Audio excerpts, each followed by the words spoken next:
Hello. Hello, police. Yeah, what's the problem, sir? We just drove down our farm track. Yeah. Go and feed our pheasants. We come across a Range Rover with 3 people in it. Yeah. It appears that they're dead. I don't know what's happening. Blood in the motor all over them.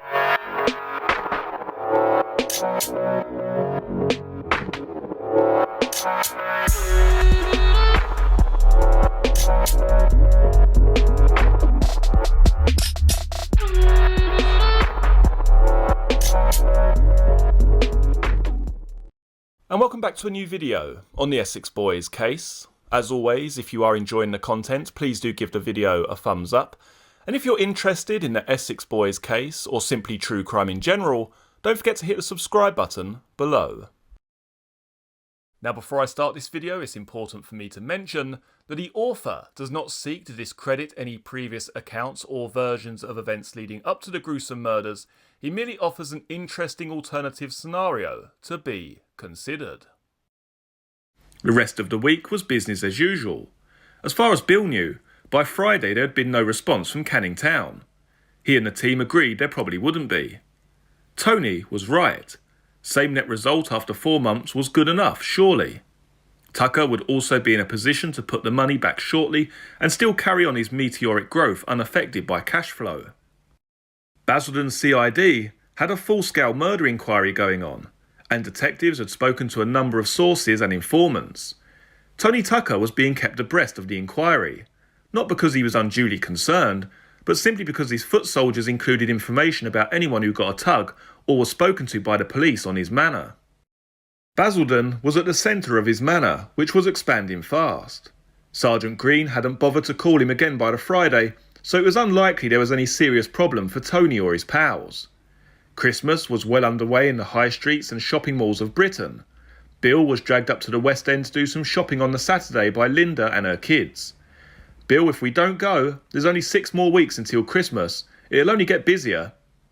Bill reluctantly gave in and went. When he got there, he forgot about the Essex boys and enjoyed the day. In reality, he now realised it was unlikely they'd get sufficient material before the end of the year to put a serious dent in the business of the Essex boys. Detective Bill Handley had resigned himself to the fact the bastards were going to have a good Christmas. If Bill had anything to do with it, it would be their last good one. They would get fat and confident with the revenue from sales over Christmas. They would surely push Mickey into bringing in more and more gear. The branch team would eventually find a way to unravel them. The consolation he found was in their insatiable greed. He knew they weren't the type to slow down. Never enough for the likes of the Essex boys. Next year, he would work out what the weak points were. The branch would filter in the intelligence to the right places, and the Essex boys would soon trip themselves over. Their world would soon fall apart. Mickey Steele caught with a large parcel of their goods would hurt, but it wouldn't be terminal. But it would be the start of their undoing, then systematically erode the drug importation side of things, and the mounting losses would draw out the prey. No good life would be waiting for the Essex boys in their retirement. Bill knew the good life was what they all dreamed of, what they craved. None of them would ever see it. There was the matter of Porky Green which niggled him, but he was confident the guys further up the food chain would come up with something soon enough. No one was going to tolerate a slag in the ranks for too long. There was another character out there who was niggling at Bill. It was the Nichols lad. Bill wasn't sure what it was, but there was something about the guy. He was making himself useful around Tucker and the crew. Where had Nichols suddenly sprung from? Bill made a mental note to dig out the file on the guy first thing next week. The business was good in the clubs. The pills were definitely the dog's bollocks, and the cocaine hadn't been bad either, especially as it had been for free. Tate commented as they all had a late Sunday lunch. Bill and the team would be listening to the cleaned-up transcripts of the criminal matters discussed between the members of the Essex firm the following day, in the Atlanta Boulevard office. Mickey Steele wasn't in attendance. He didn't socialise with the guys. Tate was rather jaded after having hit everything hard over the Friday and the Saturday. With a few more lines inside himself and a good top-up of the blood alcohol level, he was on form. His missus wasn't in attendance. His personal relationship was going to pieces with the way he was carrying on. The money coming in fast and staring success in the face, Pat was so full of himself. He didn't need any baggage which didn't please him or suit him at any given moment. Bill would work out when he eventually got to the recordings on Monday that the pills which everyone raved about were from the warehouse robbery, not from Mickey's guy. There was little prospect of dealing with the suppliers direct, having just robbed them. Mickey would have to sort things with his Dutchman if they wanted more of these. Tate had joked they should just go back and hit the warehouse again, not bother to tell Mickey or his Dutch mate and keep the proceeds all for themselves. It might actually work. Listening to the tapes carefully would tell Bill the boys gave it some serious consideration. It was Tate who confirmed the seriousness of the possibility when he raised the issue of getting them home. Look, we need to get our own boat. If that prick Mickey can do it, then why can't we? We just get ourselves a boat and we're in business. We'll know if the old Bill are up us, because we got our mate Porky on the firm. Pat definitely wanted to dispense with Mickey. It ain't that easy, Pat. Do you know the way to fucking Holland?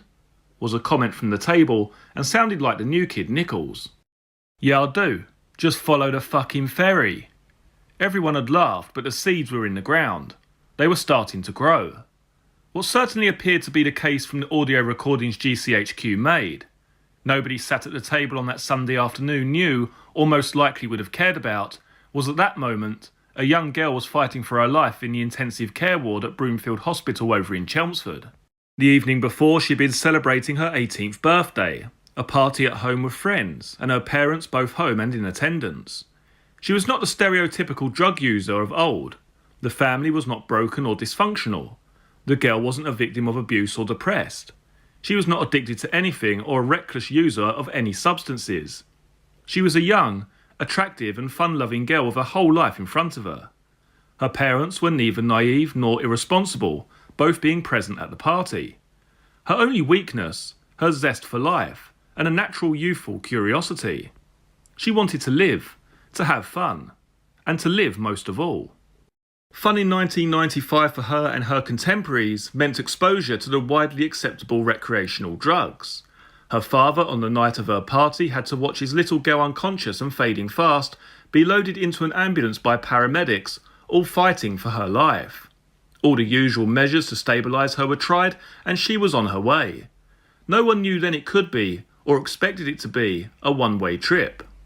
Her father had seen a lot in his years, but despite all his fears, he could not imagine then the course of events which this singular event in his own home would lead to. The police moved quickly that night. He was a former member of their elite club, ex-job, an ex-British police officer. He deserved respect, and respect he would get. It was his little girl. The daughter's friends and guests were being read their rights as the ambulance reached its destination. The investigation would be aggressive. They would get results. Someone was responsible. Someone would be held to account. Saturday night was a sleepless one for the Betts family, all excepting one, the one who was sleeping a horrible, beautiful, peaceful sleep. Whether some extremely clever and manipulative minds saw an exceptional opportunity to turn public opinion, or the media got their all on their own, is never going to be known. Like so many things which are shrouded in mystery, yet pivotal moments in time, the how and why are often forgotten, overlooked as not relevant. It's the outcome of the moment in time that is forever remembered. Leah Betts fought for her life, her beautiful life in Middle England, with everything to live for. The doctors fought, everyone held their breath. No one thought at first that the fight was in vain. As time went on, the horizon for full recovery slipped relentlessly outwards. Humans have a way of negotiating compromise with self. They want it all at the start, but the human condition allows for negotiation. The trade-offs start, and the clock ticks. Just don't take it all. The cry from inside. 5 days of raging against Dylan Thomas's dying of the light, and it was all done. The police were knocking themselves out. Within hours they were on the trail. All roads led to Rome.